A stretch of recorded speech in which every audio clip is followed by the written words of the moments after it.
само за момент. Те да се поставят максимални цели, строят и изкуството само да се чертае художниците. Мога и само за момент. Точно това ме преди. Вижте, е друго. Ако не, че ще си, така аз лично не би се подписал по нищо, но не позволите две думи.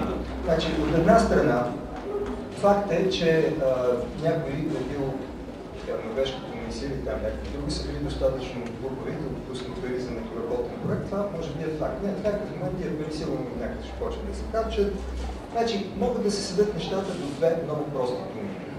Че част от професионалната общност, изкуствоведи, художници, архитекти и така нататък, счита, че този проект, както като концепция за музей за съвременно изкуство, вътрешно, съдържателно, не е доработен, не е ясен, не е доработен, не е някаква мъртвевина и служи за извинение просто да се качат пари.